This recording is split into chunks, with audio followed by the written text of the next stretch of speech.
नमस्कार मंडळी, लग्नानंतर होईलच प्रेम या मालिकेच्या पुढील भागात आपल्याला असं पाहायला मिळणार आहे की जीवाने दीपकला जाऊन खूप मारलेलं असतं।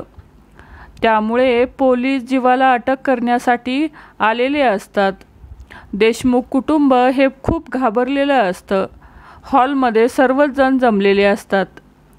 पोलीस म्हणतात की मिस्टर जीवा देशमुख, तुम्ही दीपकला मारण्याच्या गुन्ह्याअंतर्गत तुम्हाला अटक करण्यासाठी आम्ही आलो आहोत, कारण तुम्ही दीपकवर हल्ला केला आहे, त्याला मारलं आहे।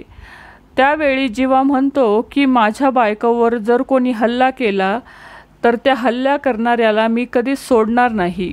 जर कोणी माझ्या बायकोवर हल्ला केला, तिला त्रास देण्याचा प्रयत्न केला तर त्या माणसाला मी सोडणार नाही, असं जीवा म्हणतो। त्यावेळेस जीवा खूपच चिडलेला असतो। जीवाचं हे रूप पाहून काव्या खूपच शॉक होते। जीवा एवढं का चिडलेला आहे असं ती मनातल्या मनात विचार करते।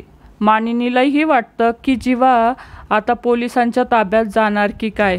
नंतर जीवा म्हणतो, माझ्या बायकोला त्रास देणाऱ्याचे असेच मी हाल करणार। पोलीस म्हणतात, नक्की तुमची बायको आहे तरी कोण? त्यावेळेस जीवा हा म्हणतो की मिसेस नंदिनी जीवा देशमुख, ती माझी बायको आहे, देशमुख घराण्याची सून आहे। नंदिनीबद्दल बोलताना काव्याने पहिल्यांदाच असं ऐकलेलं असतं। त्यामुळे काव्या खूपच शॉक होते। काव्याला खूपच शॉक बसतो की जीवा नंदिनीबद्दल असं बोलतो आहे, याचा रागही तिला येतो। तेवढ्यात नंदिनी खाली येऊ लागते आणि ती या गोंधळात ती पायरीवरच थांबते। तेव्हा जीवाच्या तोंडून ऐकलेले हे वाक्य ऐकून नंदिनीला खूपच आनंद होतो।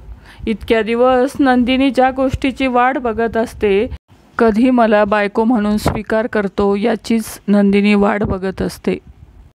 तर जीवाने पहिल्यांदा सर्वांसमोर नंदिनीची ओळख बायको म्हणून केली। तर मंडळी, येणाऱ्या भागात पोलीस जीवाला नेणार का हे पाहणं अतिशय उत्कंठावर्धक असणार आहे। लग्नानंतर होईलच प्रेम या मालिकेचे एपिसोड पाहण्यासाठी आपल्या चॅनलला नक्की सबस्क्राईब करा। धन्यवाद।